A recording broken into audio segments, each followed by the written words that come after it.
Good morning, everybody. Today, we're going to be doing our Week 3 NFL Pick'em show, looking through the Pick'ems on Underdog Fantasy. Going to end with some chess, going to review some charts to begin. Let's get it.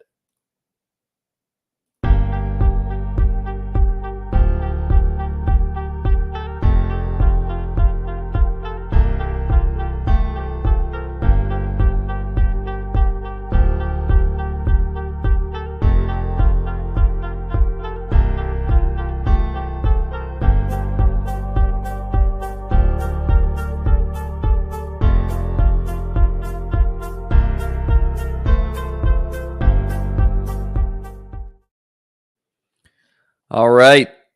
I am Liam Murphy. We did our Pick'em show last week.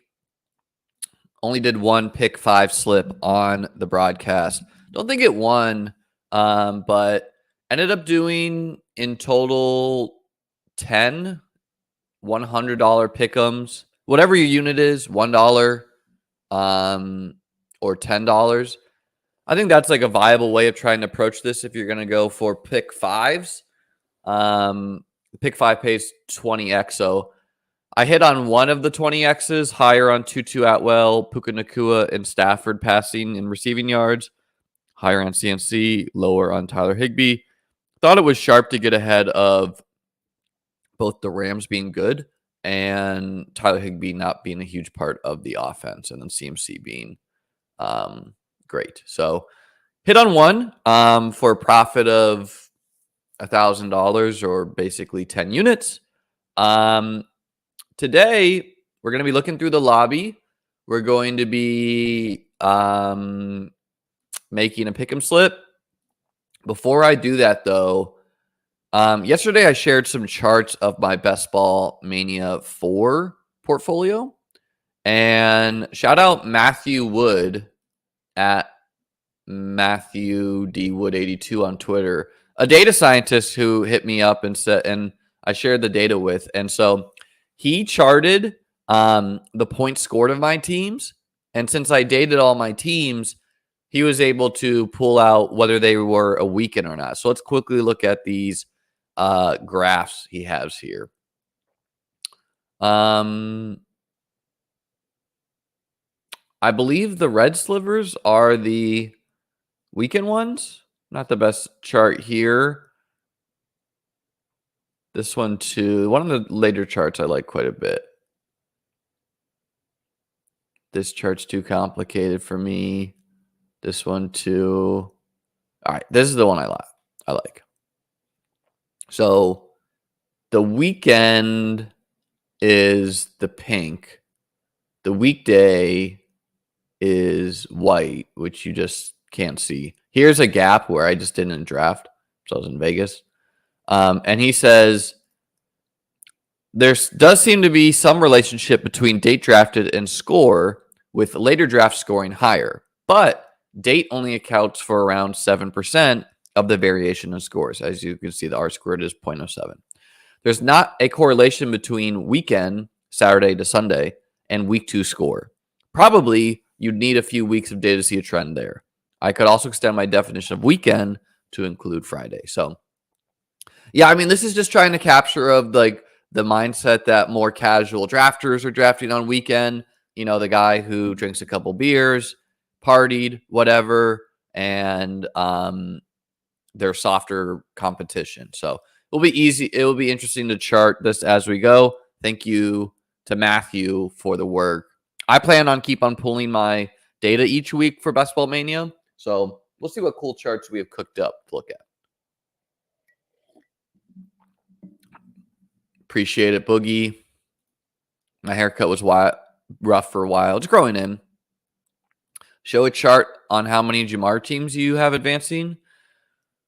Quite a bit, just because I drafted a lot of Jamar Chase. So he's not tanking me yet from an advance rate. But, you know, if he doesn't start scoring, that could happen. I think if Joe Burrow sits, Jamar Chase could see like 18 targets from the backup quarterback.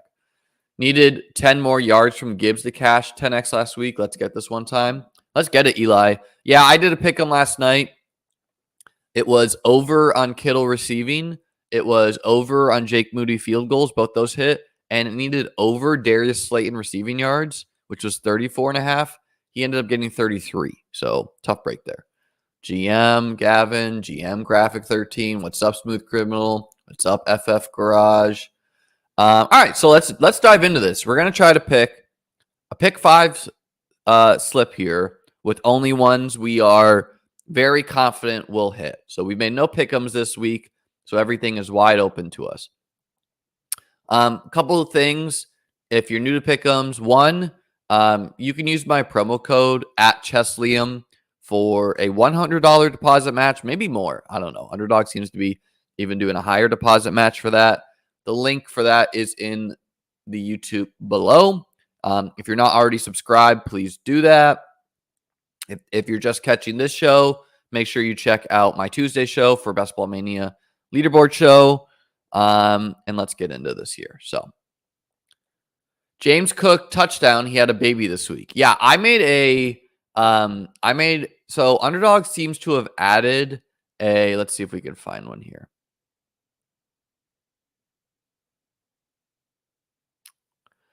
This is not showing up for me on desktop yet, but it does show up for me on iPhone. So maybe it's like brand new. But they have these things with a little spicy pepper next to them.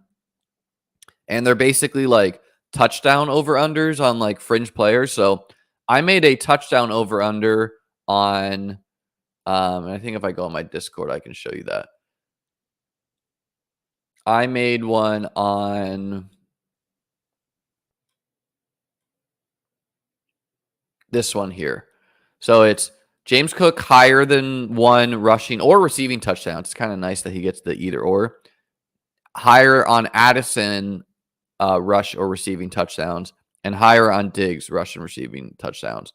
So and I said that this is the James Cook baby game. So he had a baby. So in theory, maybe he'll be getting a touchdown because of that. Plus the Chargers secondary is terrible.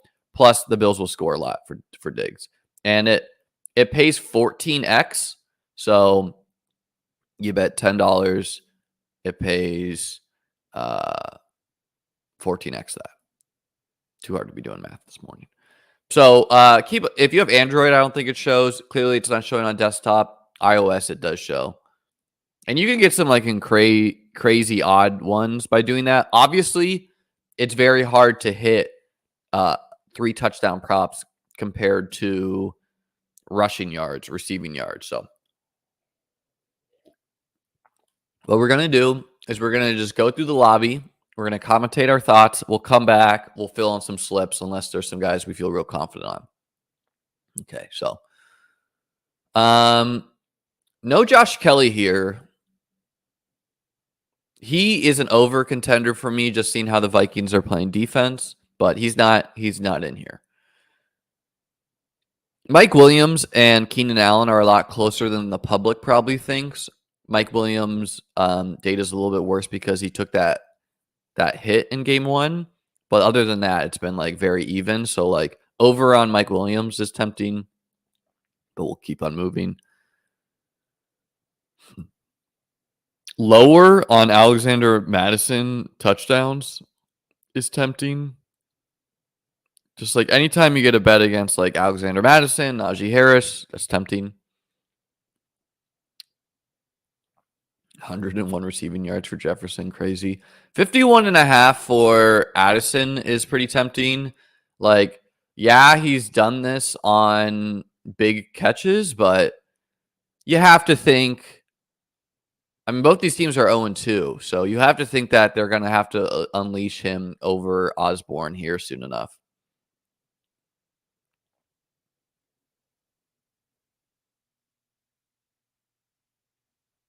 I kind of like taking low line. So like rather than trying to bet a Jefferson or Tyreek Hill over under, which I think is fine later in the season, I think early in the season, you want to attack things like Samaje Perine and Ty Chandler over 4.5 receiving yards was a line I saw before. Like that's like you can do that in one catch, you know? So Early in the season, I kind of like these like fringe players betting over and under if we have a strong take.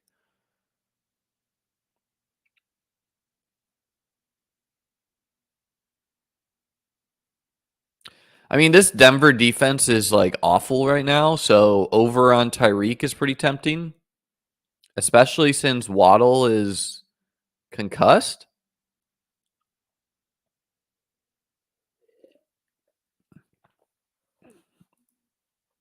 I think the Bijan receiving prop is always tempting. Um, in theory, Atlanta might be trailing more this game, which would you would think they would have to throw more to Bijan. Honestly, like under 34.5 receiving yards for Kyle Pitts is tempting. I don't know enough about every defender to grind their over-unders.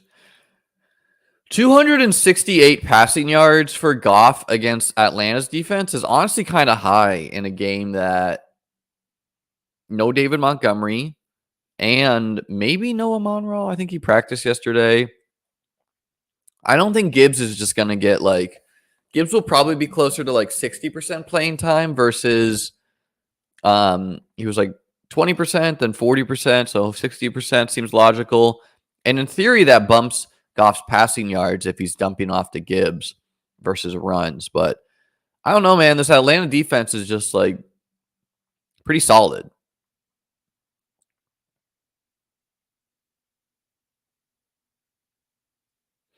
So the Bill stuff is really a case of. Oh, and we also have the. That's fun. You have the versus ones. If what the Raiders and the Jets did against Buffalo is they just sat two safeties deep and said, "Go ahead, dink and dunk on us." And Josh Allen did that against like the Raiders. Against the Jets, obviously played yellow ball. But my question for the Commanders is because we saw Russ hit a deep shot to Mims twice and a deep shot to Brandon Johnson, although I think that was like a deflected Hail Mary. And so if Jack Del Rio for the Commanders, if he is going to not play cover 2 and give the looks to Josh that Russ got, that makes the over on the passing yards tempting. A really pretty low line for Josh. On the other hand, if there's this like tropical storm that's rolling through that's going to impact 3 games this week, and this is one of the games. And then on the other hand, the tempting thing about Josh is Josh against the Raiders had 7 rushing yards. So like just patently remove that part of his game. So that makes the lower on 30.5 rushing yards tempting. So I don't know. We'll move along though. I think higher on James Cook rushing yards. Like if teams are going to be playing this cover 2 against the Bills, James Cook should cruise to over 75 rushing plus receiving, where against cover 2, to me, the way what Buffalo is going to do is they're going to be like, fine, you're going to sit both your safeties there. They're going to kind of do what the Eagles did to the Vikings. They're going to run it to James Cook. They're going to dump it off to James Cook. They're going to throw it to Kincaid. They're going to throw it to Knox. And you want to pull the defense up to then go hit Davis and Diggs deep. Knox might miss this game, which I think Deontay Hardy would get the most run if that happened, but it would probably be a mix of Hardy, Sherfield, Quentin Morris. No Dalton Kincaid line here, probably because of no Knox. I mean, the Diggs line and the Davis line pretty low. Got burned on Diggs over last week, but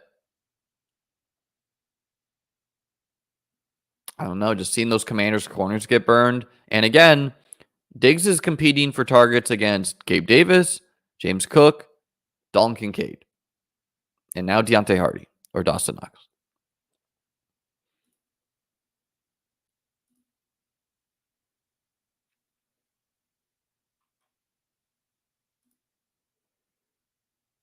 I don't know if Howell's going to get garbage time, and the Bills play zone, so they might just like let him pad his stats in garbage time. Damn, the line for sacks for Sam Howell is 3.5. That's pretty crazy. This Commanders O line is not good, and this Bills D line is decent. I think Brian Robinson rushing unders is a tempting line. It's a real low line for a guy who's going to get 18, 19 carries. However, the Bills' run D has actually been good, other than 2 broken assignments against Breece Hall, which really skews things. And so I think the public sees Bills D and they think, oh, bad against running backs because of what happened to Breece Hall. But they shut Josh Jacobs down. Now, they only really had to deal with like Devontae Adams and Josh Jacobs. This offense has Terry, Jahan, and a running back. So I don't know, but tempting to go under on him. I have like some vibe that Gibson could get some run this game in the receiving game. But we'll keep it moving here. 14.5 rushing attempts. Interesting. The only line we're getting from Indy right now is Matt Gay, the kicker. This is common where sites won't release lines on players who have uncertainty. So, like, I mean, Anthony Richardson's not playing this game. Yeah, over 14.5 rushing attempts. I kind of like too, although we haven't seen I would need to go back to see what the Commanders did down 21-3 against the Broncos and who was playing in that trailing game script, because the Commanders are going to get blown out against Buffalo. I like the over on Zay Flowers receiving yards. This is like literally one of the worst secondaries in the game. He can do this on one catch. He was a deep threat. So that's a tempting one for me. I also am tempted by the Lamar passing yard prop. The only question is like, does Indy need to stay competitive for these numbers to hit?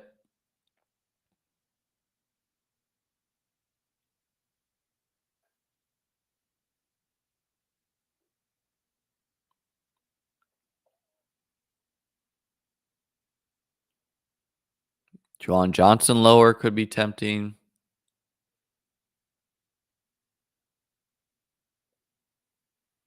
Just getting a lot of defense stuff from the Packers. This is like a 212 passing yards is real low for Love, but tough defense.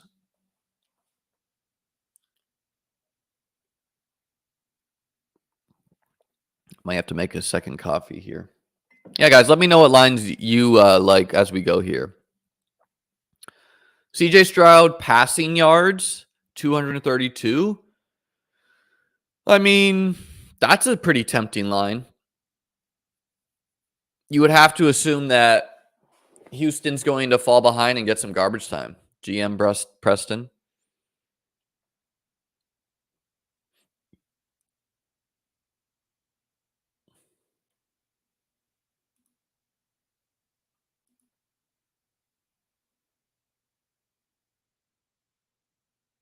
Jacksonville play week 1. Oh, the Colts. Yeah.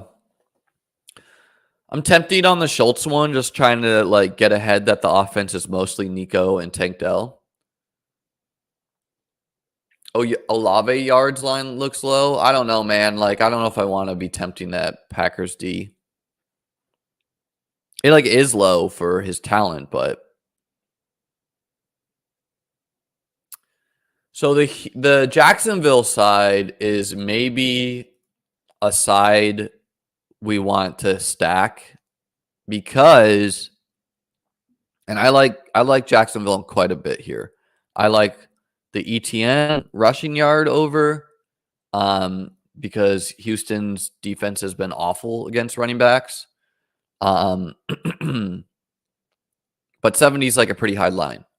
I also like higher on the Ridley passing or receiving yards and Trevor passing yards. Houston lost Derek Stingley for like 6 to 8 weeks, their star corner. Calvin Ridley almost caught 2 touchdowns. Like Trevor actually played a decent game against the Chiefs and had like 4 touchdowns that were like an inch out. And like the total perception of these players is different in the market if those touchdowns happen. So tempting to stack there. Remember in Pick'em, something you can do is you can correlate.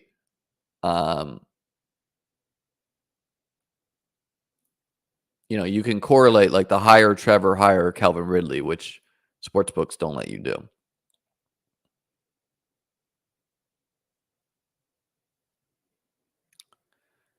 I mean, I'm just not fooling around with Cleveland. I mean, with Tennessee. Some unders on Derrick Henry could be tempting. He didn't practice the other day. So I don't know what's up with that. I'm not trying to see like random Derrick Henry gifts. All right. Well, we're not going to find that. But he didn't practice the other day, I read. And so he's also like sharing snaps with Tajay Spears. Cleveland, really tough defense. So that's a tempting under. Something I think I want to get ahead of is Deshaun. This is like a make or break it game for Deshaun for fantasy because he played Cincinnati in like a total monsoon. We can forgive that. He played a very tough Pittsburgh defense. Honestly, we can forgive that. If he's not able to pass against the Titans secondary, unforgivable. Stick a fork in him. Now, that leads me to wanting to take some overs on his passing yards and like some of his players like DPJ. But he's also like in advanced stats, he's like missing open targets, which is like that's not due to the defense. That's just you sucking. So I don't know. I think we're gonna stay away from Deshaun for the moment. 16.75 fantasy points. Pretty low for a guy who could rush a touchdown in. Jerome Ford.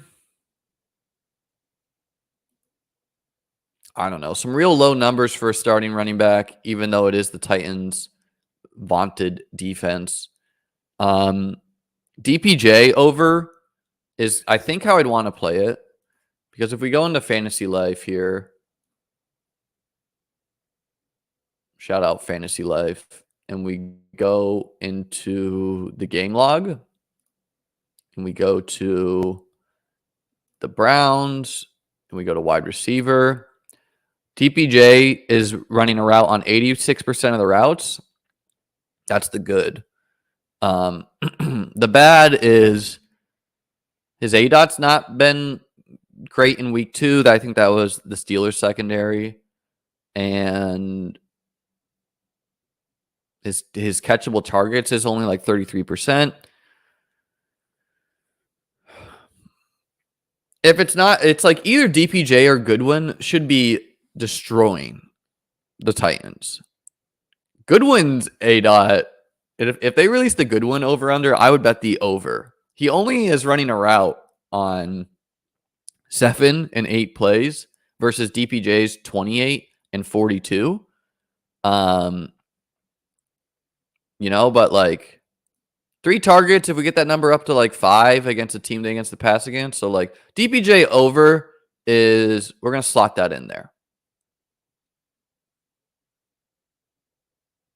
Now I don't want to like slot, we're going to slot it in, but I'm going to try to do them all at the last second because sometimes when you let them sit in there, they update the lines. Now, I might take over DPJ and over Elijah Moore, which does negatively correlate a little bit because they literally both can't catch the ball.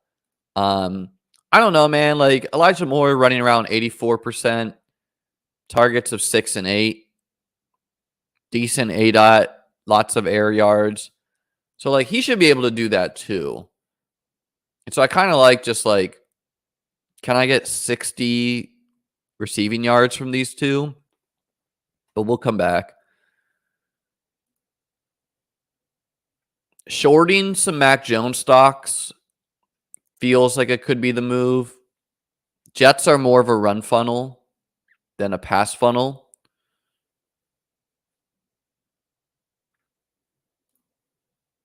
Ramondre overs tempting in the same vein. Trying to get ahead of Zeke is, like I don't think Zeke even played that much.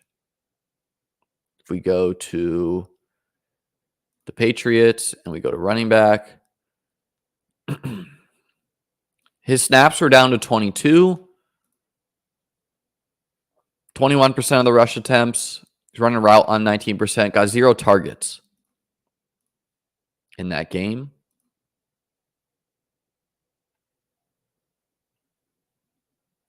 The Jets have actually been giving production to tight ends. We saw Knox and Kincaid get to the Jets, which is like hard to say. Like, is that Buffalo? Is that the Jets? I know the Jets have 2 good corners, but they also gave production to Ferguson.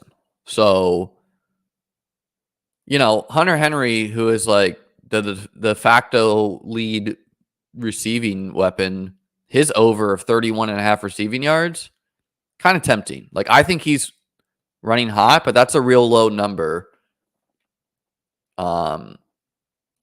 And if we go to the tight ends,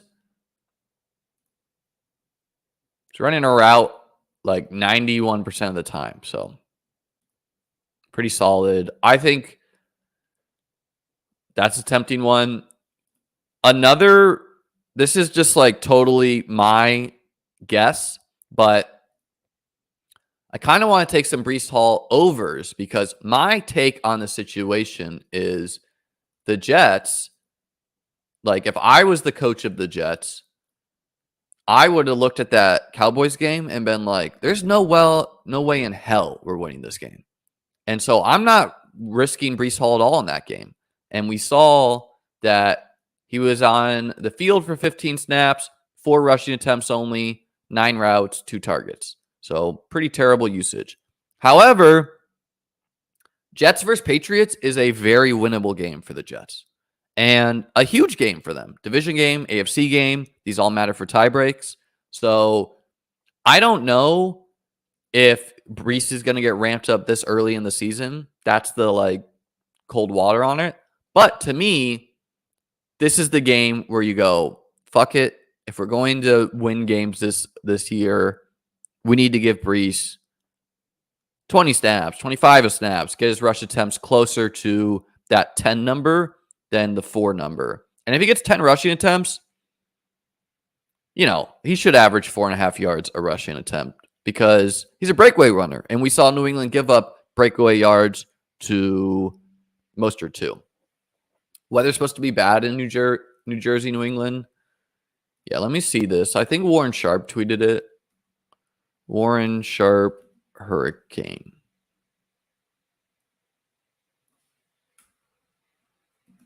NFL weather. Let's just do that. Shout out Kevin Roth. At Kevin Roth. He's a weather guy. Okay.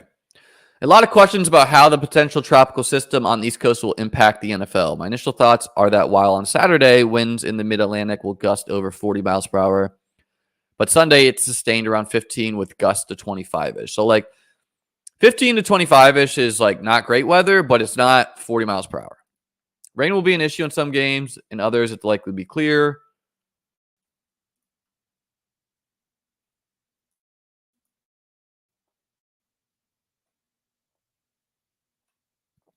So right now he has the New England Jets game, maybe the East Coast game I'm most concerned with. Pretty good shot of rain during the game. Winds sustained around 10 to 15, gusts over 25.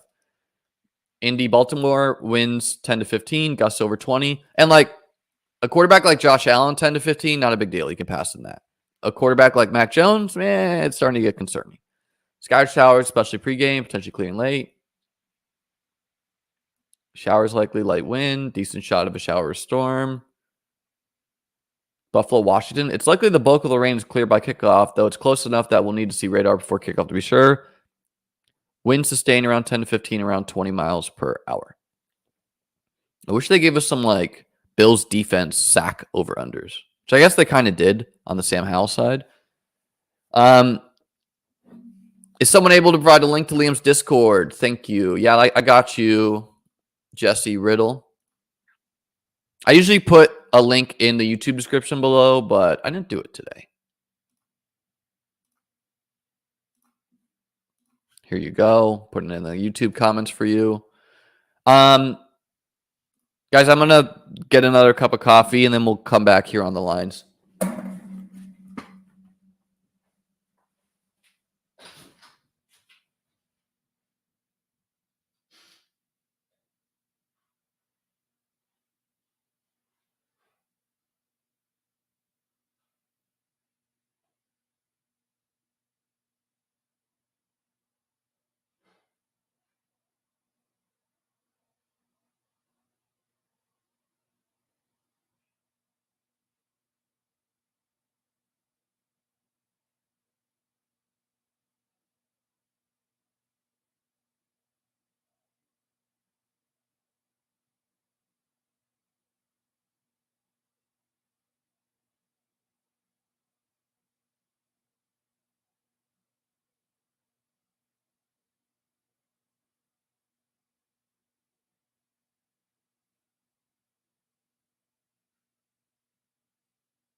All right. Sorry about that, guys. I also changed my shirt because I realized I was wearing a Drafters shirt on an Underdog stream. You know? Where'd my water go? Oh, well. All right. So Breece Hall over rushing yards, I'm tempting. Shorting Dalvin Cook is tempting. Anytime you get 16 snaps against the Cowboys, 4 rushing attempts. So 26.5 for Dalvin Cook, pretty high, all things considered.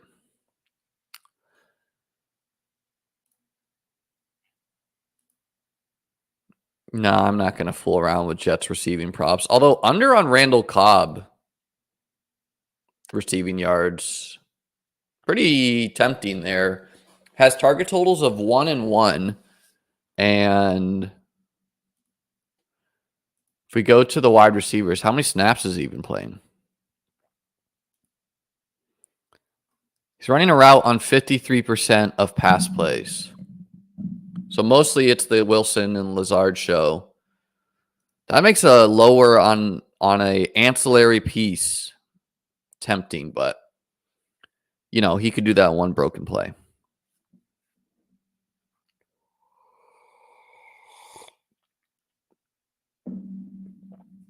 Some good intel here, Nathan. Patriots ran a lot of 5 wide versus the Dolphins, so the running backs got some fake routes where they would almost never get the ball. Yeah, sometimes you see running backs line up out wide where it's just like they're just there to pull defender. Andy Dalton over, as sick as it sounds, is a tempting line against this terrible Seattle defense. I kind of thought Seattle would be able to be attacked on the ground, but teams seem to be getting it done against them in the air. So over 213.5 passing yards for Dalton and some overs on some of his receiving weapons is a pretty tempting line. Just going pure yards. I think Bryce Young is better than Andy Dalton, but I'm not so sure he's right now better.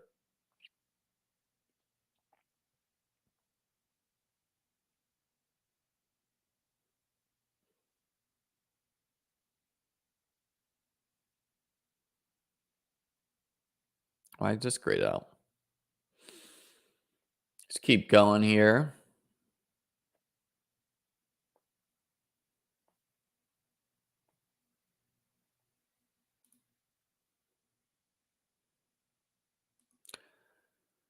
I don't know the status of Seattle's offensive tackles that got hurt.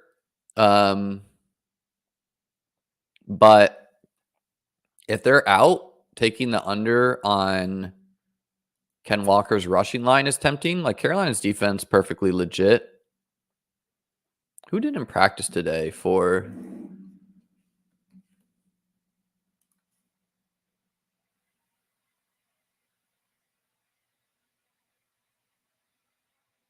I thought Metcalf or Lockett didn't practice.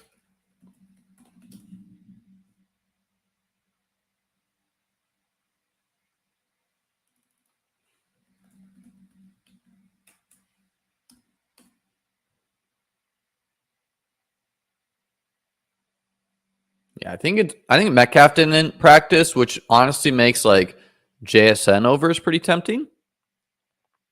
Trying to get ahead of things like that early in the week can be as soon as lines are released and there's injury ambiguity, betting overs on the guys who would benefit is typically a pretty sharp thing in my opinion. Because if DK Metcalf gets ruled out, JSN's over under is maybe closer to 45 yards, something like that.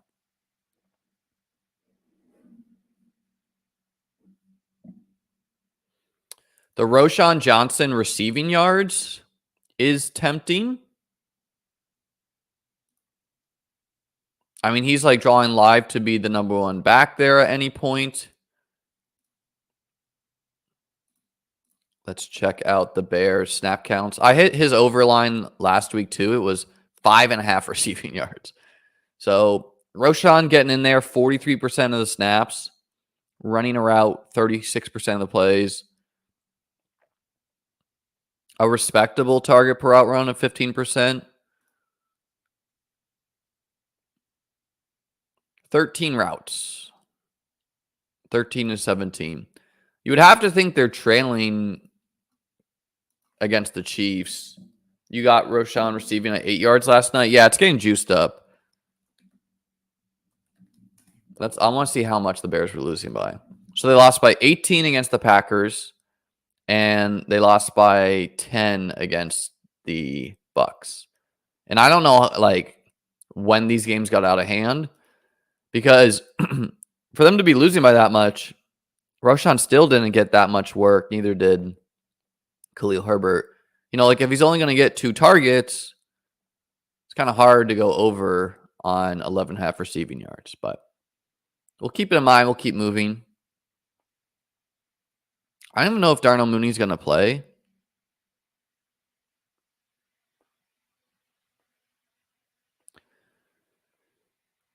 Chicago, I think, is a tight end haven. You want to play tight ends against Chicago, and now Travis Kelce's on deck. Now, the thing that's scary about it is the Chiefs could get up by a bunch and just chill. I think Pacheco is banged up. Over Tony Pollard, rushing yards seems like a pretty big lock unless that game gets out of hand. Tony Pollard is just like real undervalued in DFS land. It's like an 8K player on DK. Probably should be closer to like a 10K player eventually. This workload is insane. 25 attempts against the Jets, 7 catches. Now, again, that's against the Jets defense. Like, teams wanted to be doing this against the Jets. They don't want to be throwing it to the wide receivers outside. So we'll keep the Pollard numbers in mind. I'm not sick enough to bet anything Arizona, other than some unders, if we want to take some unders on him. What I want to see is the Warren line. Now, Jaylen Warren is not playing that many snaps, which is scary, right? Snap totals of 23 and 24. Routes, 15 routes and 18 routes. However, he's getting target totals of 6 and 5. Now, the bad news is, or the good news is that he's playing Las Vegas, point blank period. And so maybe even just like the rushing prop line is tempting. However, the bad news is that Las Vegas plays slow as hell. Like really fucking slow. And if they're going to slow the game down and Pitt might not be trailing, I don't know how many third down dump offs Warren's going to get. On the other hand, he seems like a safe bet to get between like 3 to 5 targets a game minimum, way more in trailing game scripts. So that makes the Warren hires tempting. I think you can just like close your eyes and bet Najee unders. No matter the matchup, it's probably solid.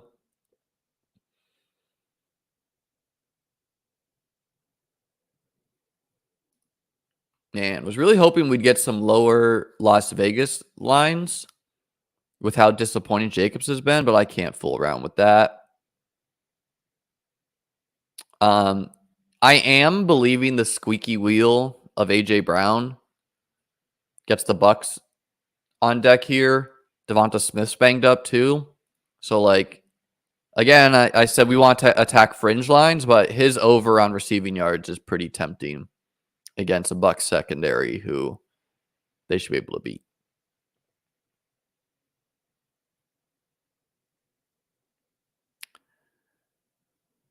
Man, I can't believe they didn't give us anything with Kyren Williams here. It's not like there's anything to sort out there.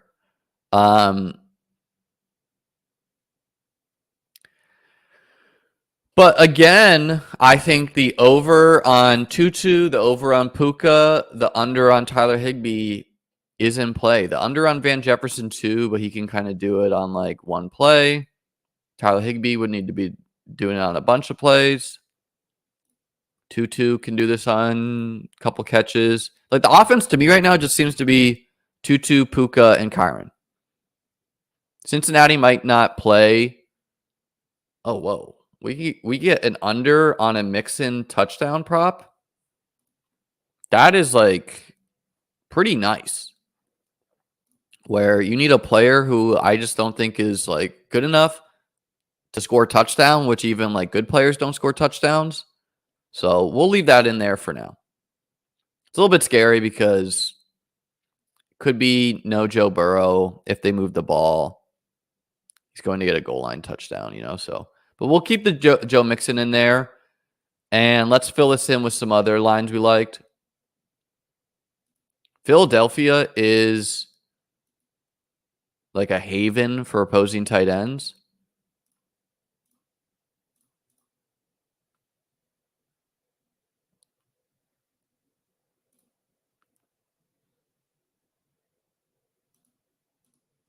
Only 29 raw routes for K-Dot. 6 catches, A-Dot abysmal. I don't know. Like, I think you can like blindly bet tight end overs when it's real low against Philly.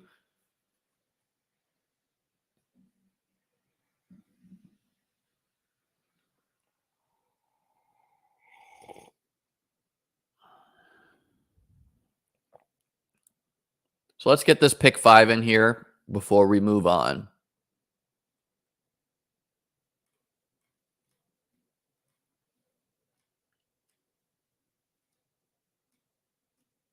I want to get the Donovan People-Jones one in.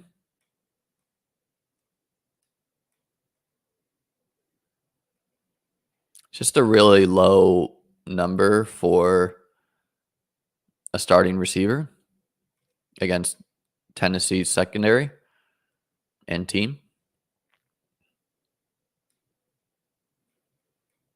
What are some other ones we said we liked?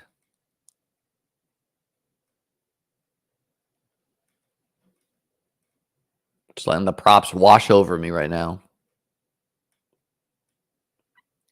Put the Zay higher. That's another one I like.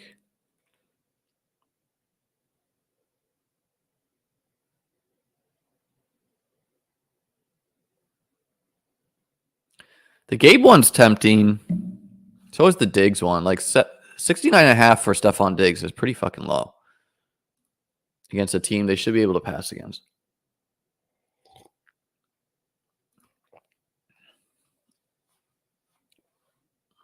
And they seem to be a team that, like, why not DPJ rushing and receiving? What's his rushing and receiving? Oh, it's just same line. So thank you, of course. Anytime, if it was like 30, I would not, but it's literally the same line. So if he gets an end around, now it counts. Shout out Graphic 13. Good call. Yeah, like, obviously this is a better bet than this because he could get an end around.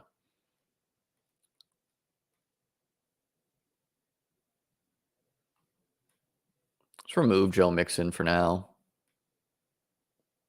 Joe Mixon's not a guy I drafted, though. So, like, shorting him any week feels good.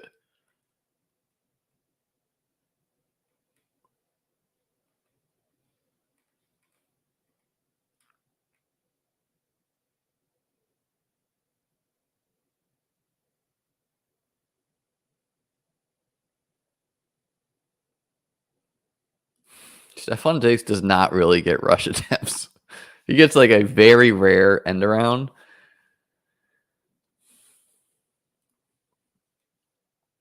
Rushing totals of 17 and 12.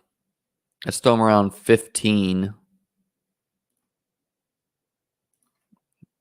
53.5 divided by 15. He needs to average 3.5 yards a carry to get that. James Cook does. Over.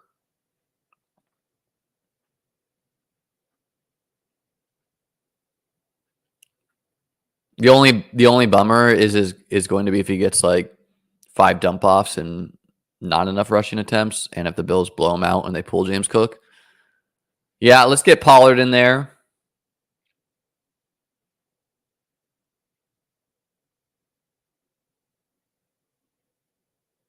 A lot of times with this weather shit, like, people overreact.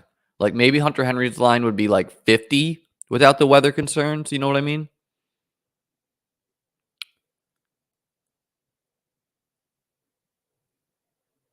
Yeah, let's just do rushing yards there for Pollard. He can do that in one play. See, this is what I don't like. I don't like how they auto adjust on me there. Whatever. Accept. We gotta get our last one in there before it moves again.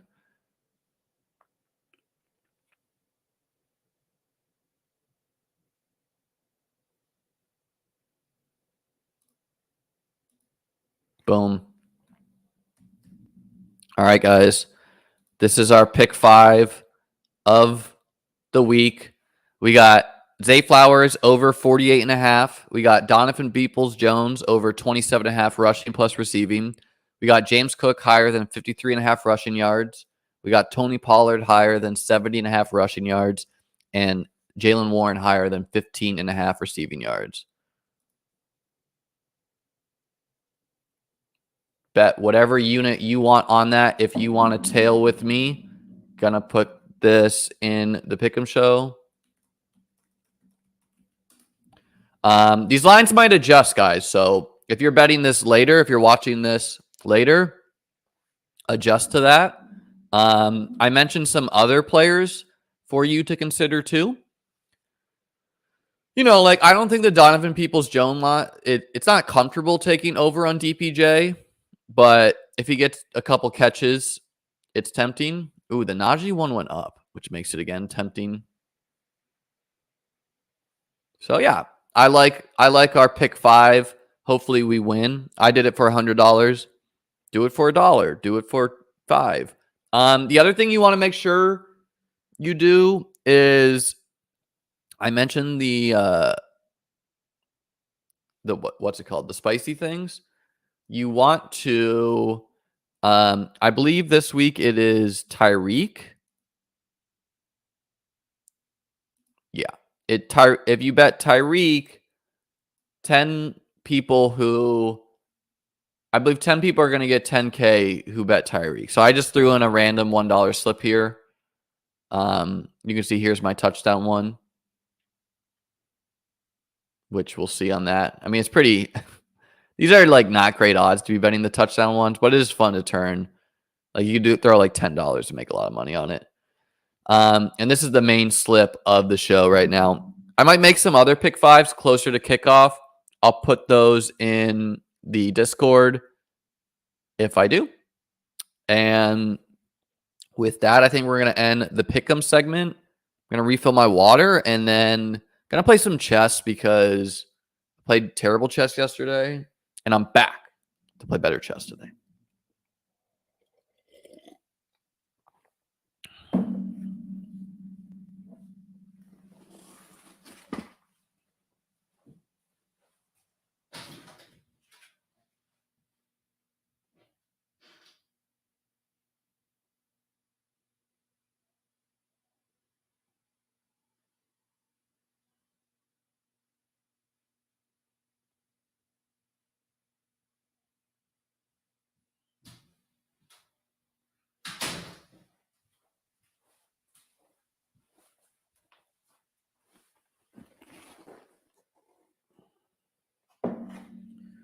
All right.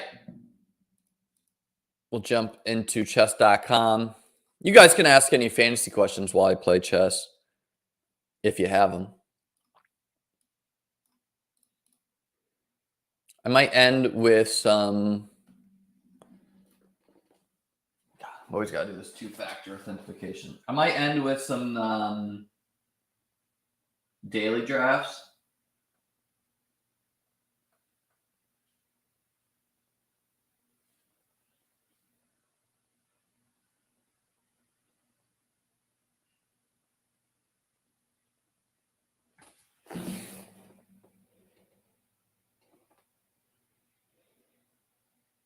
This authenticator is great security, but it's just a little overkill for my chess.com account.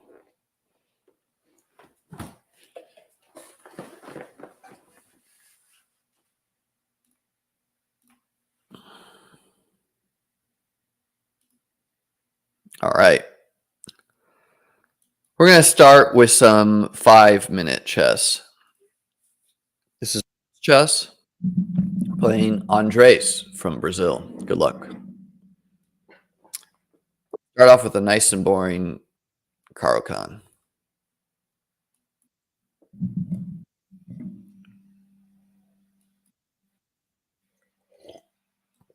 Developing a piece, challenging his knight. Attacking the center.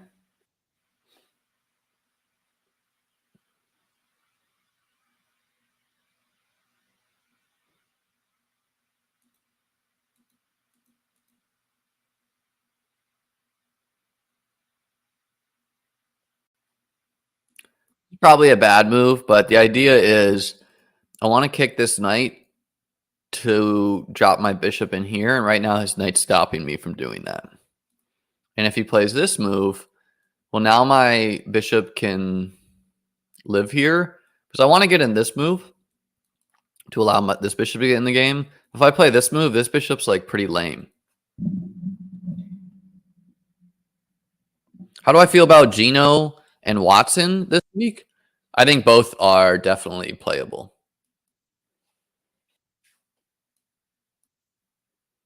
Okay, so we got what we wanted. I don't think I'm gonna castle here over anymore. And we also gave him the same thing where this bishop can live here now. So let's get this move in. It's like a long-term thing. He's not gonna castle here anymore either. Pawn up the board. Usually you want to capture towards the center, but in this case, we're going to capture away. It's a nice defensive pawn, and it lets this bishop get in the game. Do we want to do this is a question. Probably not. Like no need to develop a piece for him.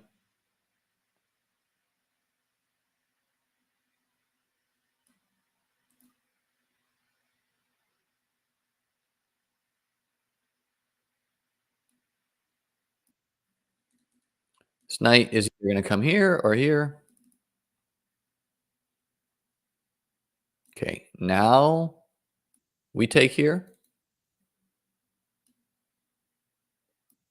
And our bishop is going to live here, keep our king safe, do some nice defensive and attacking things. Our rook is seeing the board.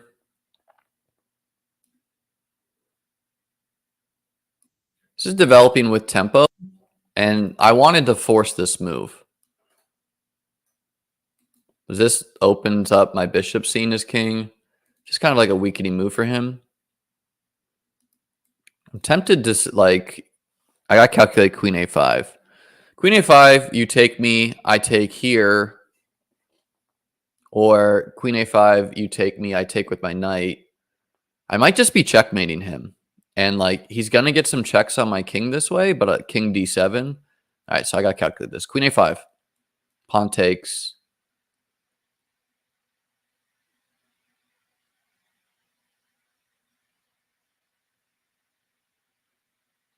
Knight takes. First. Queen check. King here. Now his king can run here.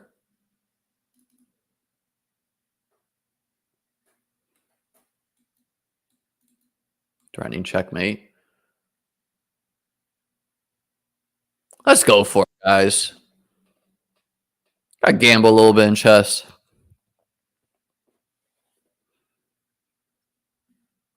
It's not great that my king's not exactly safe, but I think I'm actually going to run this way too if checked.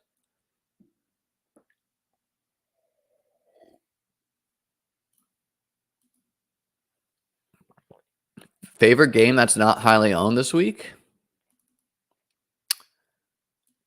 I mean, all the chalk's going to be Minnesota Chargers, so like just running it back with Buffalo.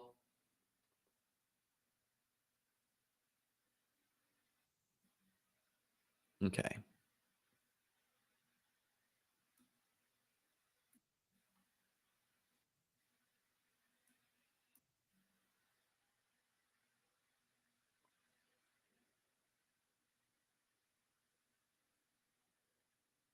So he now has this square. He might just run away here, but I have an attack going. Things like queen here, bishop here, queen here. If you take my knight, unfortunately you take with check, which I can't really allow. I have this knight check. Keep in mind my bishops are attacking these squares. Okay, so he wants to get my bishop out of there. This is a pretty fucking sick move, though. Bishop c2 with the idea of playing knight d3. And all these squares would be attacked. The king would be attacked. And you would have to sacrifice your queen for the bishop. Also just ripping in knight d3, tempting. King goes here. Don't really see much after that. Kind of has to move his queen.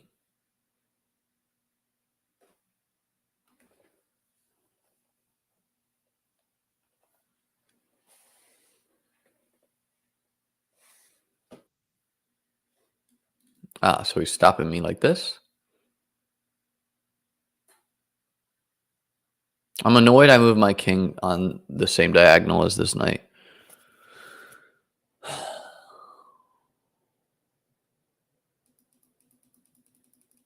This is a solid move by him.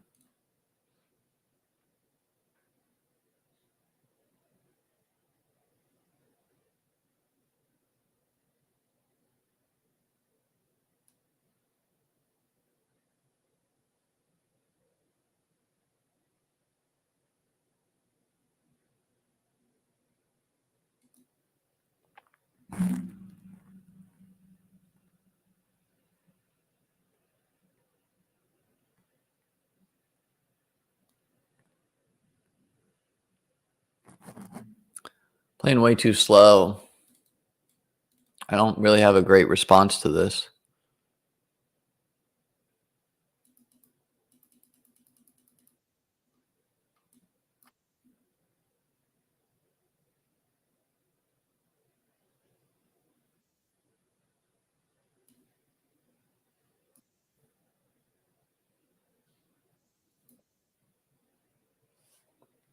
All right, we're probably going to lose on time. Nothing new for us.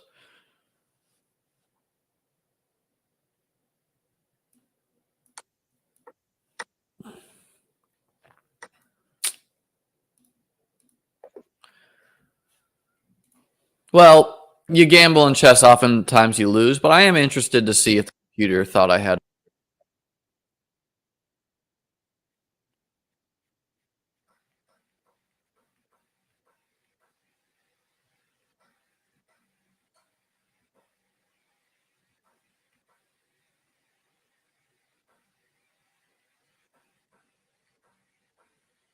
Yeah, it didn't like my bishop move.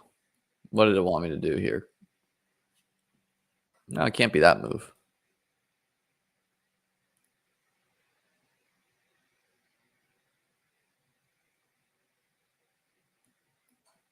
Wanted me to check here.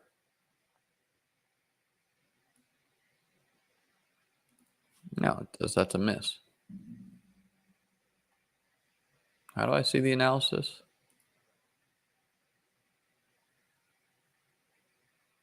Oh, wanted me to go here. Now I get it.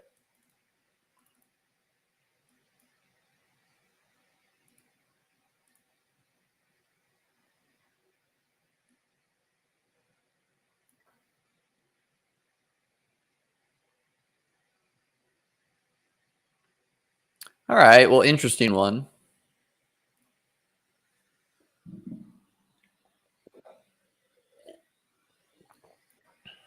Interesting doesn't get the bills paid, though. We got to play solid now. No gambling.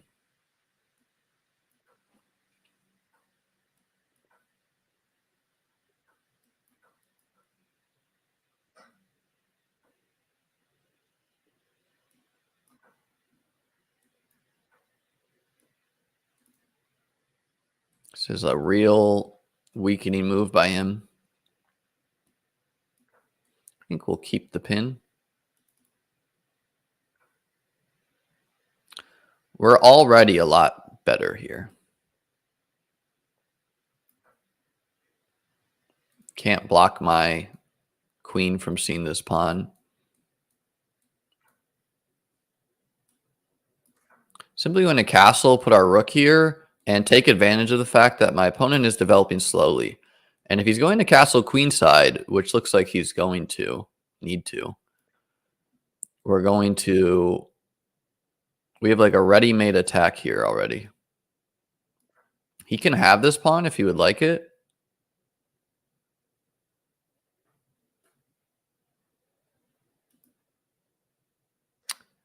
And why this is good for me is now I can attack him like this.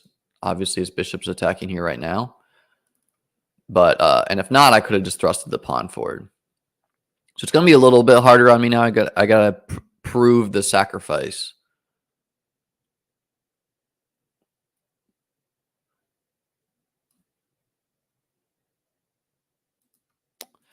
He has this knight move here to fork my rooks.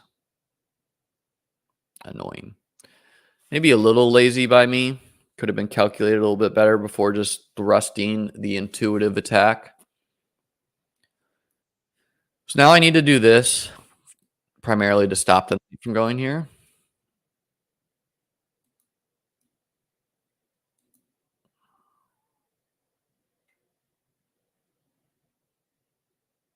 Man, so lazy by me.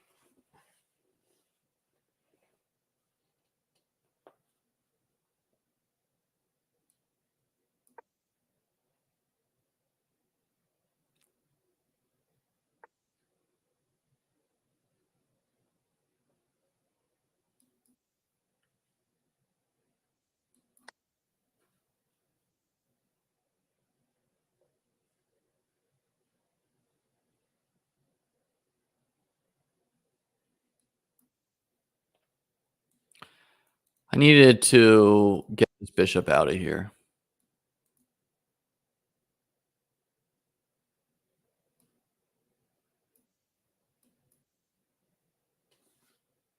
Oh god, I just lost my bishop here. So bad. Okay, thankfully he did not see that.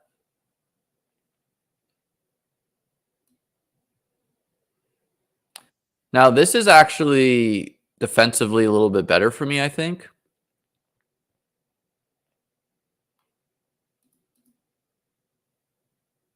Because if he takes, my bishop lives here and he can't come here. And if he pushes, he can't attack my king. And now we start lining up our pressure.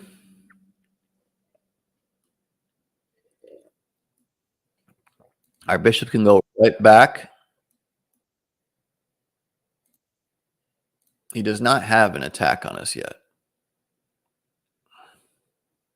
I always need to be calculating the sacrifice. I might centralize my knight for defensive purposes and to threaten to jump in here.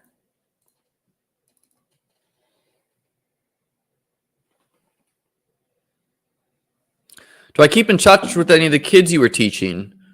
Not directly. You know, I taught elementary school, obviously not hitting them up, but I see them at chess tournaments when I travel to chess tournaments, and the parents hit me up every once in a while, and I check their progress as chess players.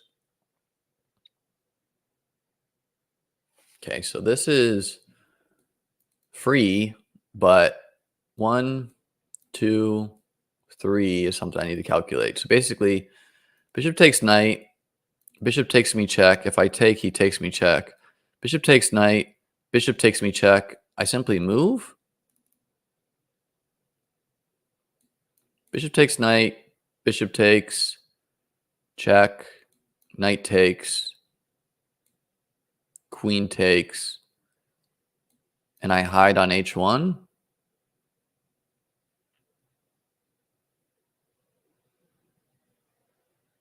Yeah, we're just winning a piece. It's scary, and I might be getting... Oh, no, I'm so bad. I can't... After bishop takes pawn, I can't take here because queen takes check. If I go here, duh. So against this, I'm just going to need to move the king and let him have my rook. But if he has my rook, I get his rook. Now, the more worrisome thing is that he might just be able to sacrifice and mate me. Rook takes, king takes, rook here. Thankfully, I can plot my knight back defensively. It's okay. He did that, which is allowing me to move my bishop back and just up a full piece is nice.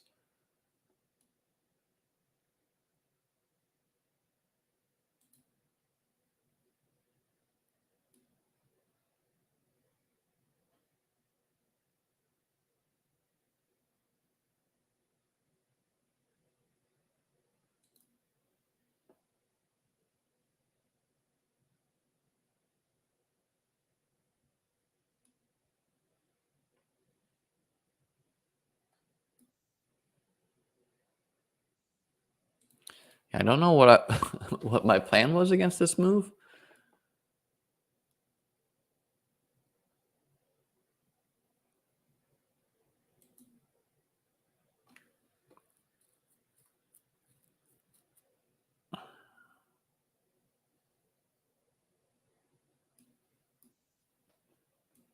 You can have me. If you take with pawn, I don't take, and now your bishop can't see here anymore. If you allow me to take,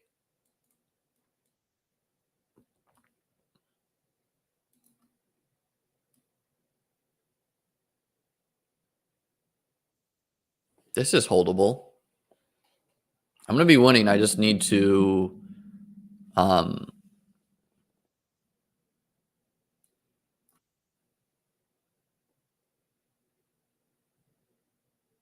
need to not lose on time.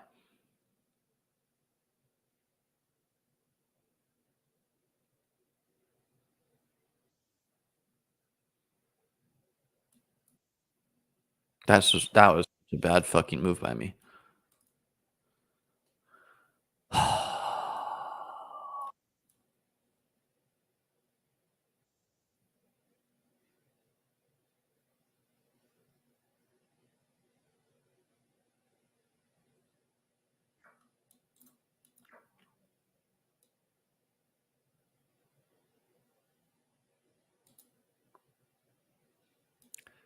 Well, I'm winning on time, but I'm winning in the game, but I'm probably going to lose.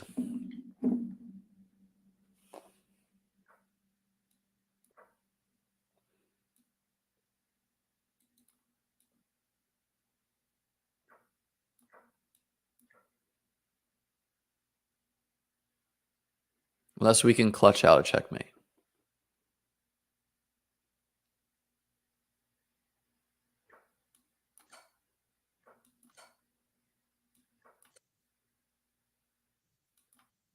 No, I had knight here. Oh, it's pinned. Knight here and rook here. I can't move this, though. I'd be in check.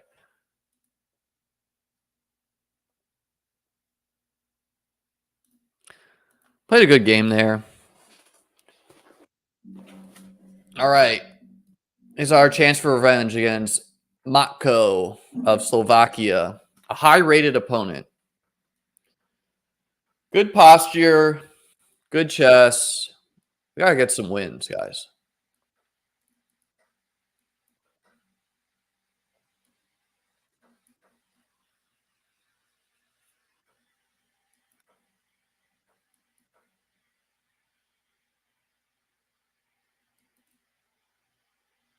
This is not great by him.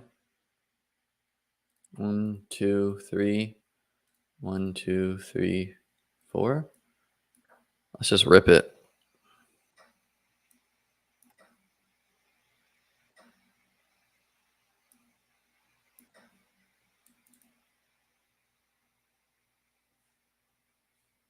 So this is a isolated pawn, meaning a pawn that has no friends to defend it.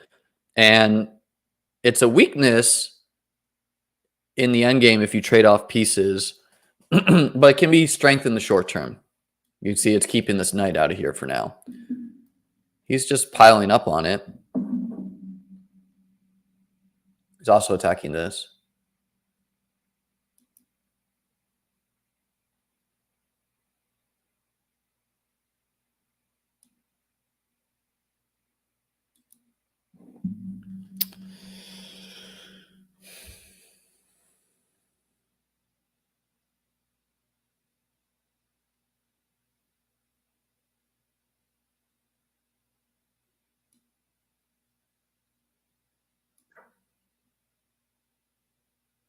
This is kind of a lame move. I would gladly trade this pawn for this pawn, though, if he takes this with his queen, with my rook here.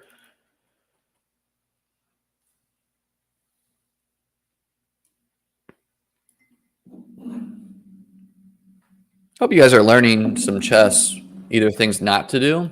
Yeah, so he can have this pawn too, but this is a lot better than me than the other thing, because now I have a very active rook. This pawn is very weak along with my bishop coming alive.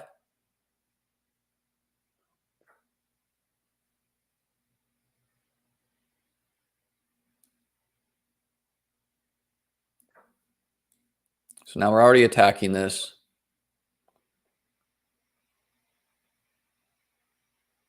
He thought he was trying to trap my rook here, Might be able to do that, but I doubt it. Trying to pile up on this pawn. Don't love that for me.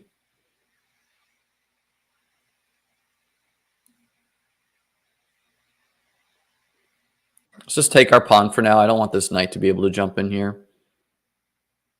It can right now because of this. Basically, this game will come down to of if I can hold this pawn or not. And can I get an attack going? What is this knight doing? So it wants to take my bishop, which I would allow because it weakens my king, but it strengthens my pawn chain.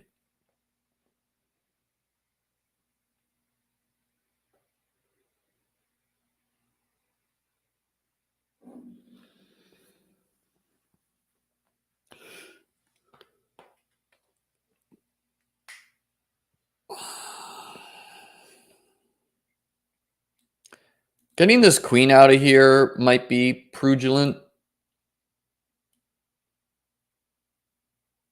I don't love my rook being on this square, though. I'm thinking queen a4 instead. Hits here, threatens here. Kind of forces a trade. And which piece do I want to move is a question.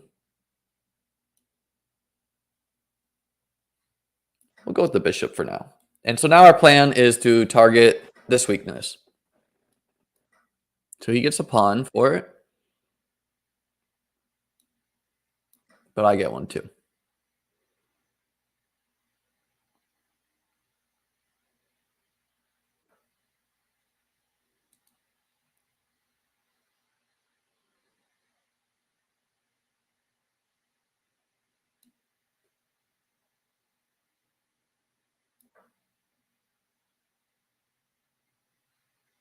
Had to stop this check. I don't want his bishop to get in here, which is why he's kicking my knight. Can I sack the knight?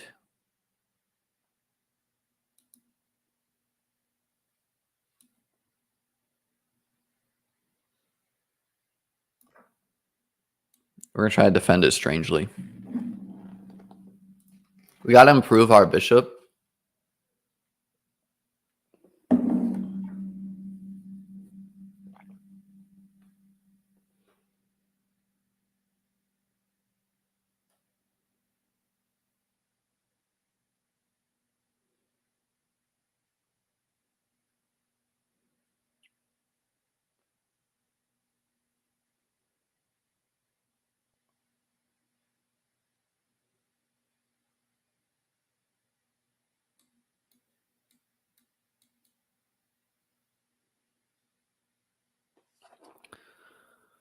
Might just need to play for a perpetual check. I can also sack here. He's attacking my rook, which is defending this knight.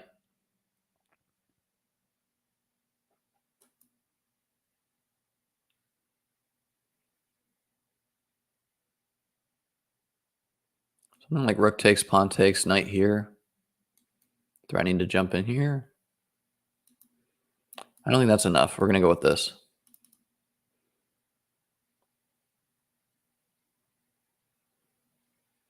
Probably losing, but might be. Okay, so he didn't even take it.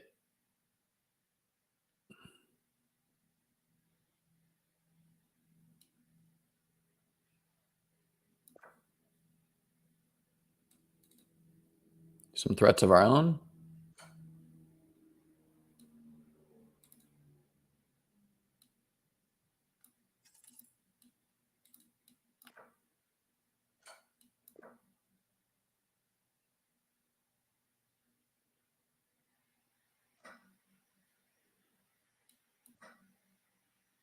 Oh, what am I doing? My plan was to move my knight, not my rook.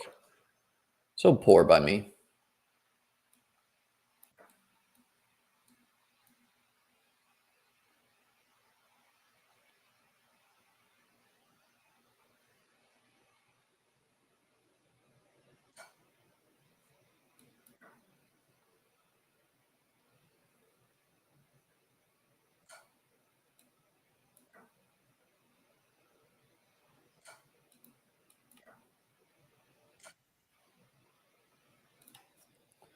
Appreciate you posting the Discord link earlier. Of course, man.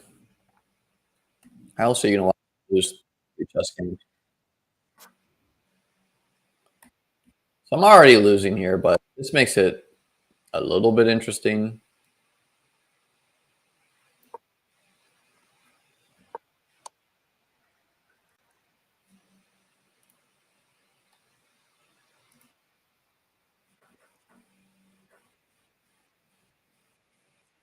Yeah, I played this opening poorly until he thought it was a little better here. What's he want me to do here? Knight D6. Just hitting the bishop.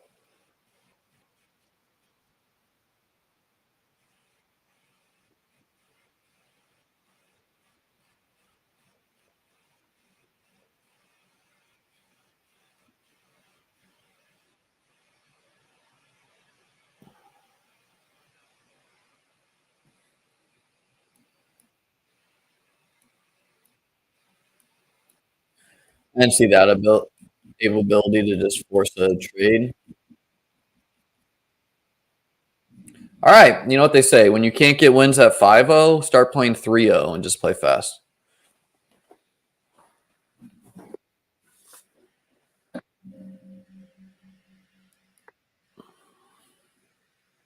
It's the Scandinavian defense.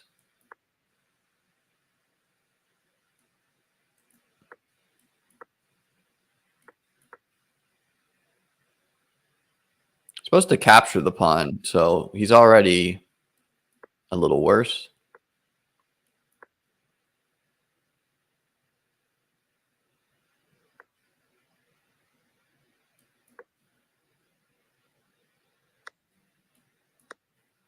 Doubling my pawns, but getting a solid center.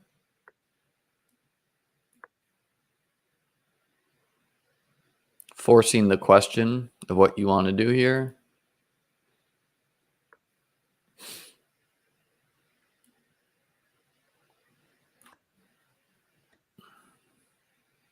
Undoubling my pawns.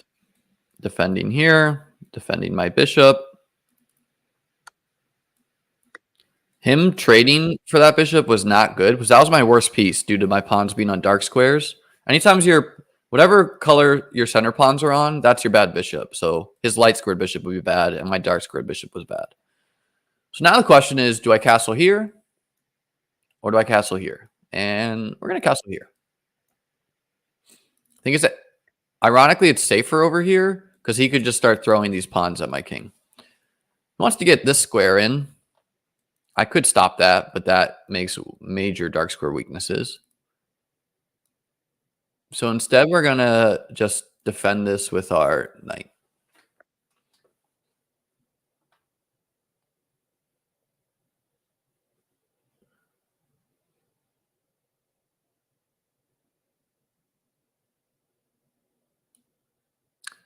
Not thrilled to weaken the light squares around my king, but this bishop is pretty insufferable. And if I can force a trade here, we're very solid. I couldn't let him trade off this knight because it lets this knight live here. This square allows to support our knight going in here and here. Okay, so his squares are weak too now. Can't go there. The queen's attacking it.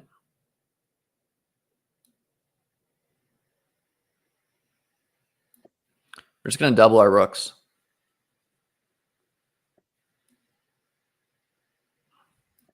Don't see what that did at all.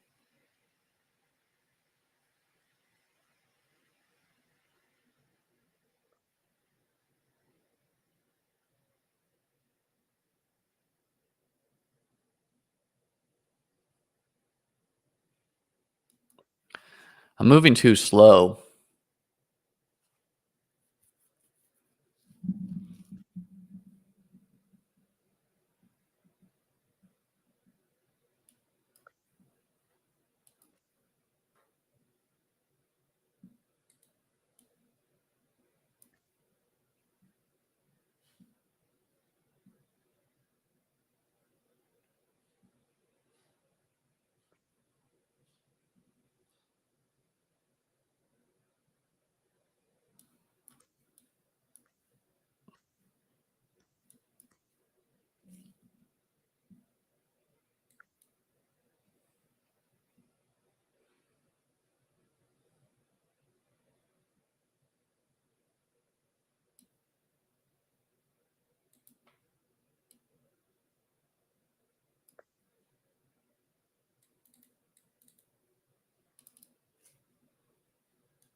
He wants to get in that.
This is a draw that we're going to lose on time.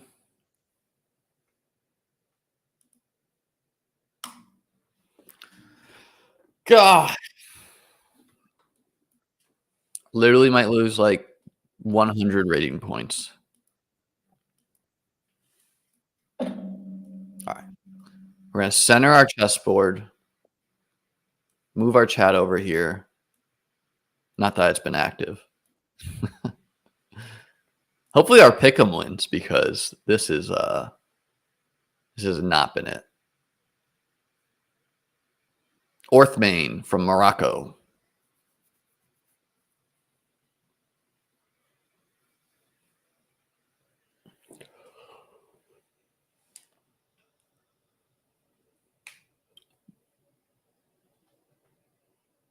All right, we got him thinking.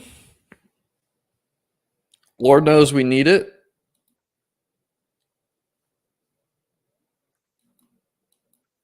All right, this is a very pleasant position for me, threatening this. I think I could have done this right away, actually.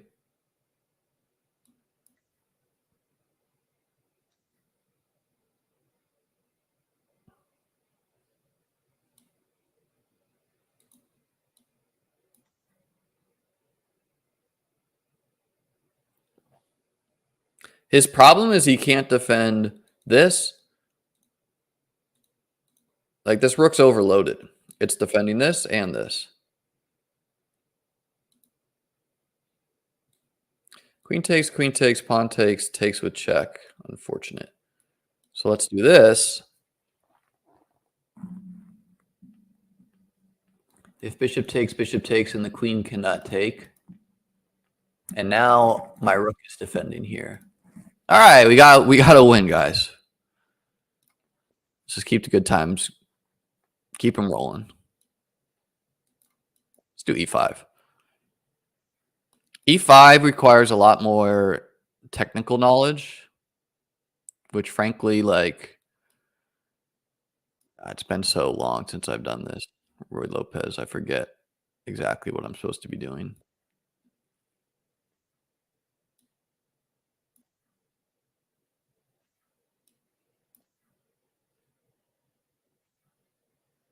I was working for a little bit to memorize some openings in the Roy Lopez, but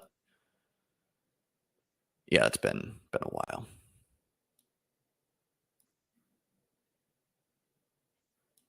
That's why I kind of play like offbeat openings, like the Scandinavian. Doesn't require a lot of opening knowledge.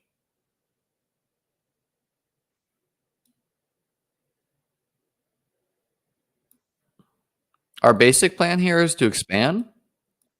We're going to get that set up. We need our queen to defend this pawn first.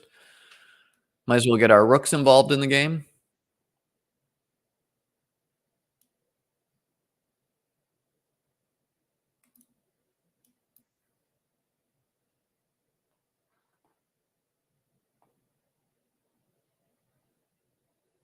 This variation is named for a Russian city, which means it should be a good opening. The Roy Lopez Morphy defense, Argangelis variation. Yeah, a lot of stuff's named after Russian stuff. What did I just lose there? Oh, a rook. That was his point. I don't even get this move in, unfortunately.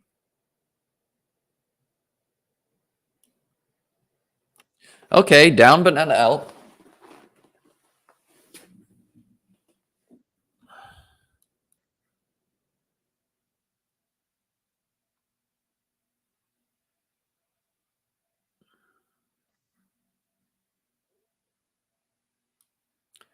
We pretty desperately need to get this move in. Obviously, this bishop is awful now, but we're going to reroute it.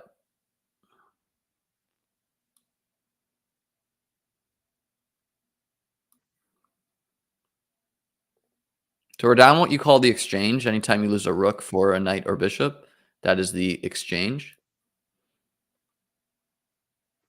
But we're pretty solid defensively. Just make wow. Okay, so he's going for it. This is a send the house type of move. I might need to expand like this.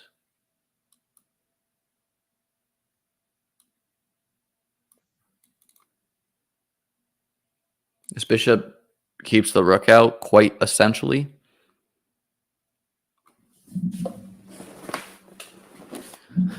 He was going to get this move in, which is not great for me anytime pawns are getting close to your king, but it can backfire on him. This is basically his plan right now.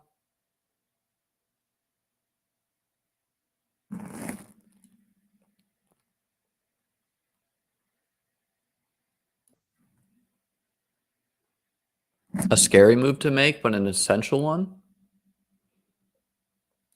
Scary because queen h6 plus this equals checkmate. Now, I would love to get in this move and this check because I could like maybe win. But the problem is I get checkmated first, I think. Let's actually look. Yeah, no, just checkmate. So I need to do something about this. The issue has been forced.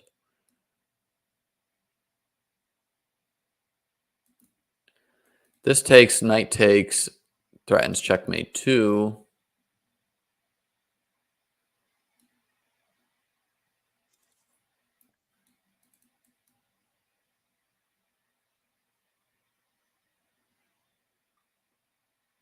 I would love for him to push this pawn. It really kind of closes his attack.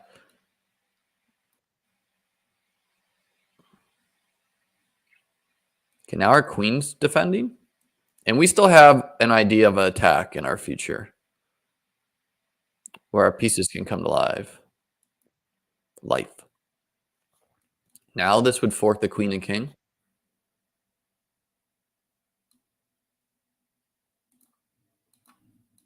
He sacked the exchange. I'm moving way too fucking slow.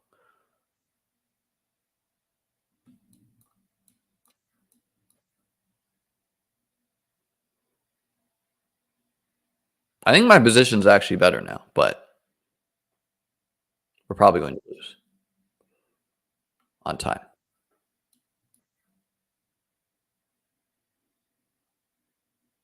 Simply hit everything.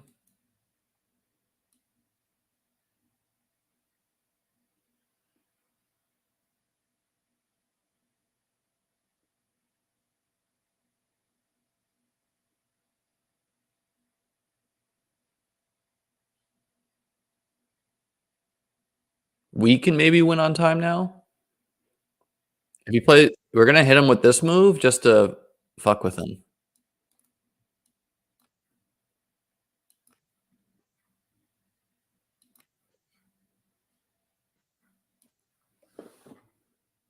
Damn.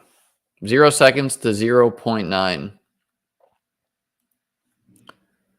think we were winning at this point.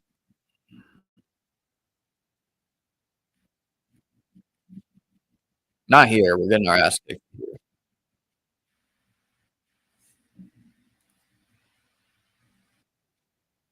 But we battled back. Yeah, him capturing was pretty bad. What did it want him to do? Wanted him to stack.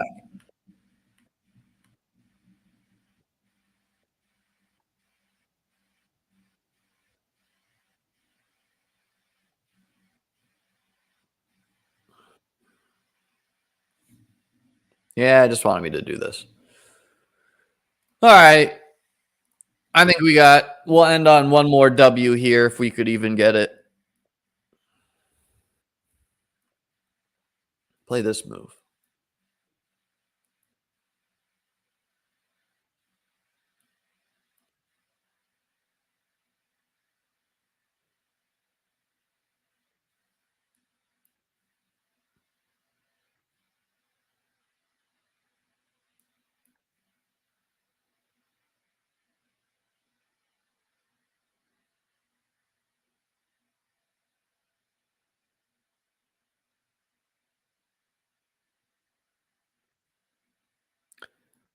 It's not the most challenging lines, the Scandinavian, but it's pretty solid.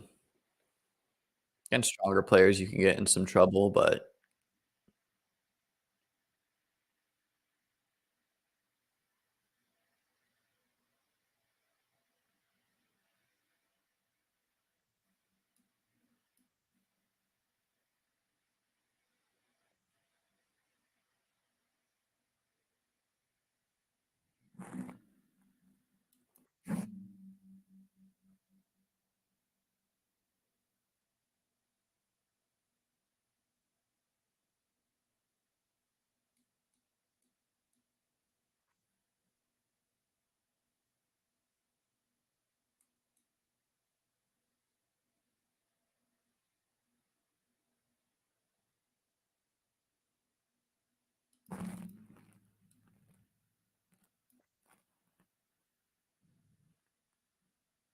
don't love weakening these squares around your king. When you move pawns around your king, like now my dark squares are weak and he's a dark square bishop. But the good news is I'm going to be able to trade off this bishop most likely.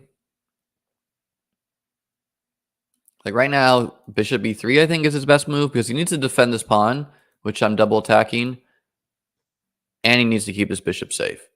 So yeah, with just getting rid of this bishop, not a big deal anymore. He might play this move, trying to get in here with a check. Against that, I probably simply capture. Okay, and now he's defending. So you want your rooks on, this is called a half open file, a file that doesn't have any pawns on it. So doubling my rooks up on my half open file, half open because my opponent does have a pawn on it, seems wise. Do I want to do something like this? Yeah, I think a queen trade would be fine for me. Still have some weaknesses around my king that the knight and queen could team up on. So if he takes, quite crucially, I'll take with the g pawn, not the e pawn. Try and target my weakness here. Not a big deal. We're going to play rook here, rook here. He does something like this. Doesn't matter. So this is now what we're targeting. And now we're attacking it once, twice, three times. We also hit the queen, gaining a tempo. This is defending it. Possibly we could even win the queen. Boom. Wow.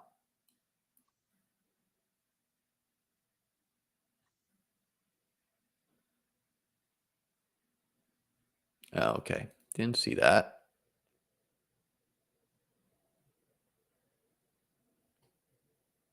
Now, can I let this check happen? Probably not. So I would love to play this move. We're just going to stop the checks for now.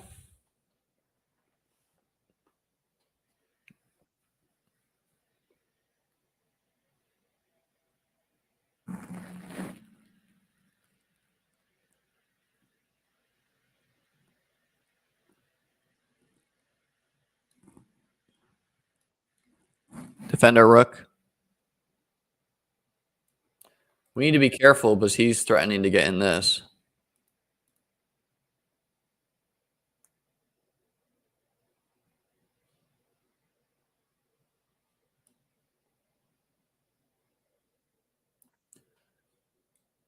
Hit the queen, stop the check from seeing our knight, defend our weak point. And on the check, we just move our king up. So now this move is not as much of a worry. He wants to open his rook.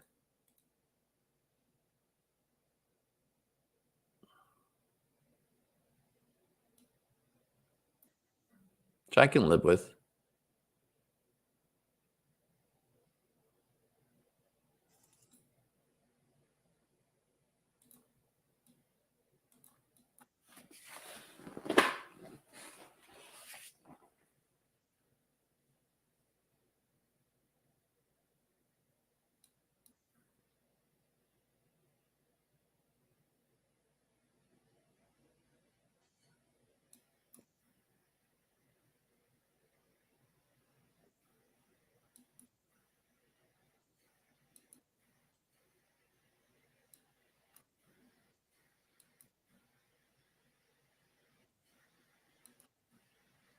Fuck, I was defending that. I knew that.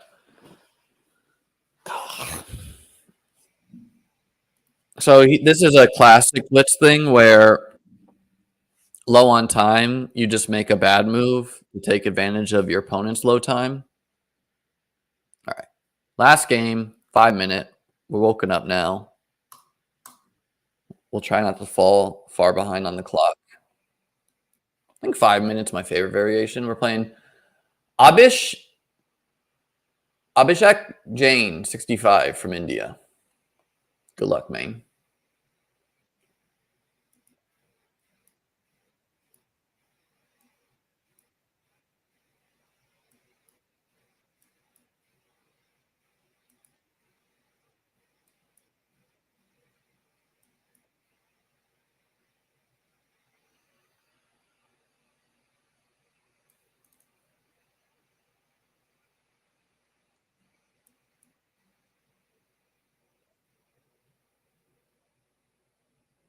So that's a pretty nice win for us that he's retreating his bishop to defend the pawn.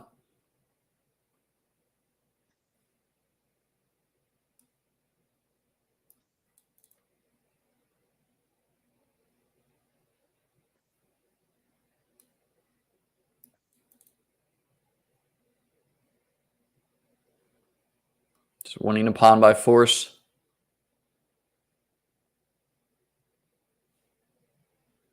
If he plays bishop here, I take, and trade. And a rook is worth 5 points. Bishops are worth 3 each, but 2 bishops is significantly better than a rook for an experienced player. Okay. He's going to give us the pawn. Kind of has to.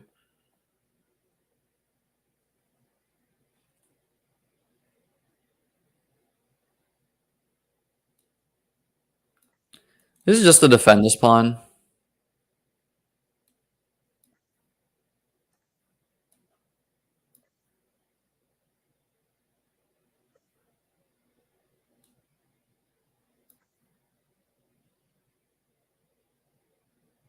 This rook's getting a little in trouble. Gonna move this bishop here to try to trade. I'm winning by a pawn, so the goal is to trade.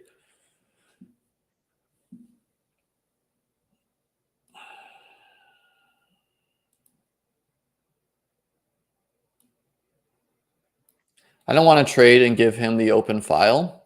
This is a file. The square's going up and down. It's like the highway of the chessboard when there's only one open.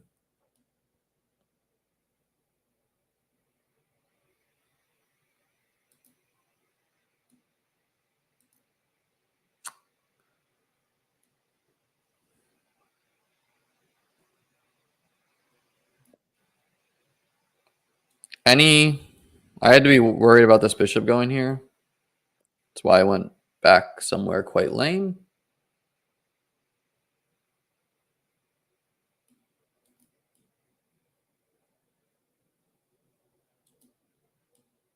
Okay.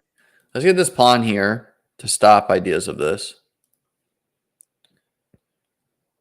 And this rook is Thankfully, this bishop is stopping this for now. This rook getting in. Bishop here, pawn here. Then we're pretty fine.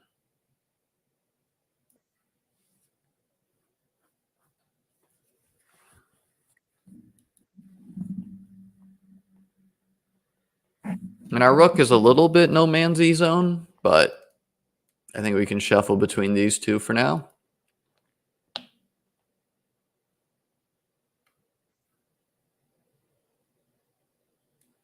Maybe even something like this. For now, we'll just move him here. Open up our light squared bishop to see the chessboard.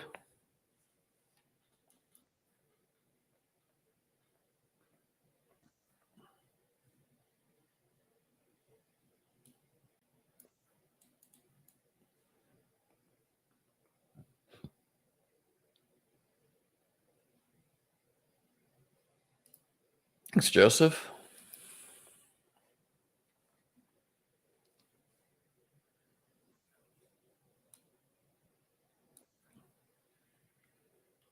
My pawn's getting doubled. Not ideal, but not the biggest thing in the world. If he had done something like this, but he didn't do it. He just traded, so. Okay. I think we're going to lose that pawn. But maybe we can get an attack brewing here.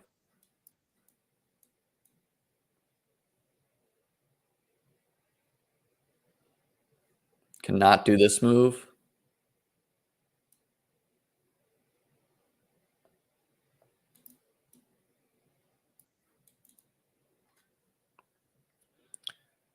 See, moving the pawn in front of the king is only temporary relief.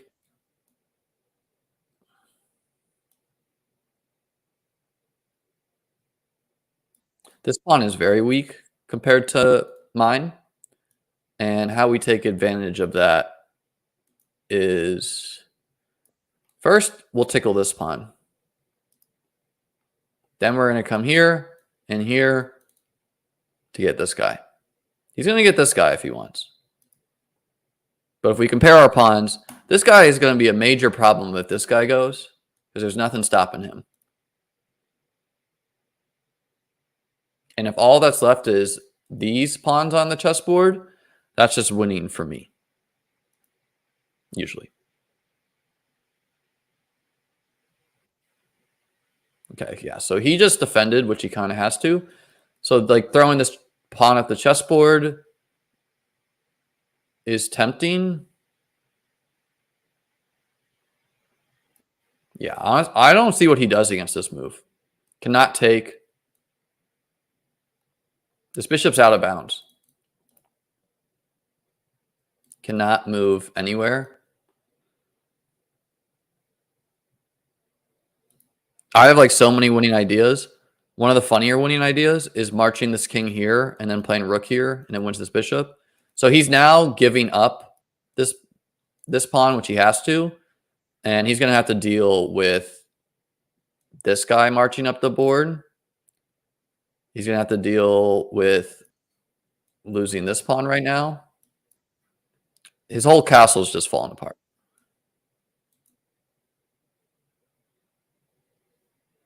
Rook here, if bishop takes, I simply take here.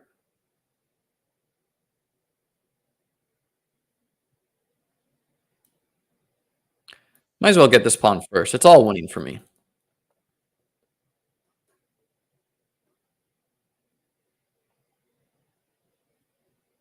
Again, any capture of this I will take, and then he can go here to defend his rook, and I will trade. If he takes, I take his rook. There are no checks to my king. With his bishop. With his rook, yes, but no. Now we trade, and now I have 3 pawns, and he does not.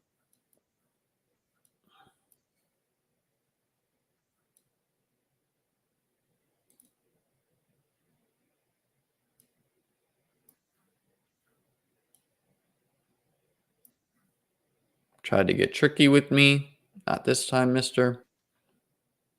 All right, and we got to win. All right, guys, that's going to be it for today. Hope you enjoyed these pick'ems. Hope it wins. Hope you enjoyed these poorly played chess games. Hit the subscribe, hit the like. We'll be back Tuesday with the leaderboard show. Peace.